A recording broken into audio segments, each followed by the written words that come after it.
ស្ដីអ្នកនរគ្នាចឹងយើងបន្តមេរៀនប្រយោគខ្លីៗរបស់យើងតទៀត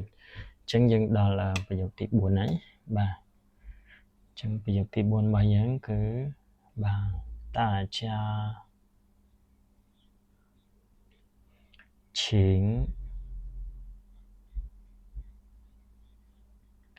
坐បាទតាចា请坐拼音តើអាតាសំឡេងទី4តា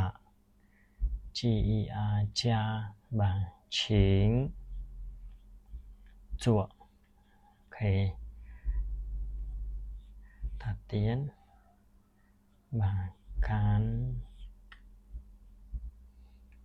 谢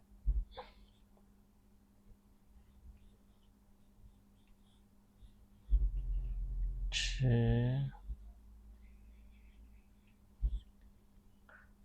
杯បាទ感谢吃杯感谢吃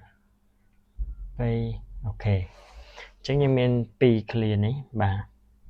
ខាងលើគេអានថា大家请坐大家请坐大家请坐យើងបកប្រែថាសូមអញ្ជើញអ្នកទាំងអស់គ្នាអង្គុយចុះឬក៏អ្នកទាំងអស់គ្នាសូមអញ្ជើញអង្គុយចុះបាទតាចានេះគឺយើងបកប្រែថាអ្នកទាំងអស់គ្នាដែលខ្ញុំតែងតែនិយាយទៅកាន់អ្នកទាំងអស់គ្នាតាចាហៅសួស្តីអ្នកទាំងអស់គ្នាអញ្ចឹងបាទអាហ្នឹងគឺតាចាហ្នឹងអ្នកទាំងអស់គ្នាឈៀងមួយម៉ាត់នេះយើងបកប្រែថាសូមអញ្ជើញសំឡេងទី3ឈៀងសង្កត់ចុះហើយលើកឡើងមកវិញ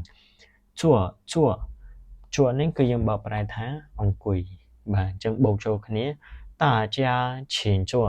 អ្នកទាំងអស់គ្នាសូមអញ្ជើញអង្គុយចុះតទៀតបាទ感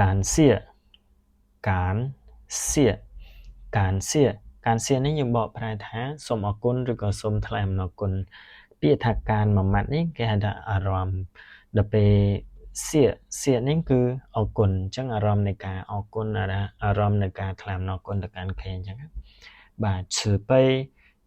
ហ្នឹងគឺមេត្តាករុណាឈឺបៃបាទការសៀឈឺបៃសូមអរគុណដែលមេត្តាករុណាឬក៏សូមអរគុណដែលសន្តោសប្រណីអីអញ្ចឹងបាទភាគច្រើន clear មួយនេះគឺយើងប្រើទៅលើអ្នកដែលមានអាយុច្រើនជាងយើងហៅថាជាពាក្យមានសុជីវធម៌ឬក៏ការគួរសមហ្នឹងអ្នកនរគ្នាអាចប្រើទៅលើចាស់ព្រឹទ្ធាចារ្យគ្រូបាអាចារ្យឬក៏ឪពុកម្ដាយរបស់យើងឬក៏អ្នកមុខអ្នកការមានឋានៈធំអីជាងយើងចូលរួមថ្លែងសន្និរកថាអីយើងអាចប្រើពាក្យនេះបានបាទគេហៅថាពាក្យគួរសមពាក្យមានសុជីវធម៌ខ្ពស់អញ្ចឹងទៅតែអ្នកនរគ្នាអាចប្រើភាសាសាមញ្ញបានឬក៏ភាសាទូទៅគេហៅថាសៀកហ្នឹងអ្នកនរគ្នាប្រហែលជាធ្លាប់ឮគេនិយាយច្រើនអញ្ចឹងបាទសៀកហ្នឹងគឺយើងបកប្រែថាអរគុណអញ្ចឹងវាគ្រាន់តែជាការអរគុណធម្មតាវាអត់បង្ហាញពីអ្វីទេហ្នឹងគឺយើងអរគុណទៅកាន់គេណាសៀកអញ្ចឹងកន្លែងនេះអ្នកនរគ្នាអាចដាក់អីបាននាមបានដូចថាចង់អរគុណទៅកាន់ណាគេចង់អរគុណទៅកាន់ម្ដាយបាទសៀកម៉ាម៉ាអូខេបាទសៀកម៉ាម៉ាអរគុណអ្នកម៉ាក់អីចឹងទៅឬក៏គ្រូសៀក老师បាទអរគុណគ្រូអ្នកគ្រូលោកគ្រូអីចឹងទៅណាគេសាច់យើងដាក់បាទអញ្ចឹងខ្ញុំសេវិញឲ្យសៀកនេះម៉ាម៉ា老师បាទគ្រូបង្រៀនចឹងប៉ុណ្្នឹងឯងនេះការដែលយើងអរគុណទៅកាន់ណាគេយើងដាក់មកចឹងសួរតែខាងលើដាក់ពុកកាត់នេះបានដូចគ្នាសាច់យើងការសៀឈឺបៃម៉ាម៉ាឬក៏ការសៀម៉ាម៉ាឈឺបៃការសៀ老师ឈឺបៃចឹងយើងយកនាមហ្នឹងមកដាក់កន្លែងនេះមកបើសិនជាយើងចង់ប្រើចូលខាងលើតែបើជាធម្មតាយើងអត់ចង់ប្រើខាងលើទេយើងប្រើសាមញ្ញធម្មតាមកសៀម៉ាម៉ាសៀ老师អីចឹងទៅតោះឥឡូវខ្ញុំអានឲ្យម្ដងទៀត大家请坐បាទអ្នកនរគ្នាសូមអញ្ជើញអង្គុយចុះការសៀឈឺបៃសូមថ្លែងអំណរគុណដែលមានមេត្តាករុណាសៀ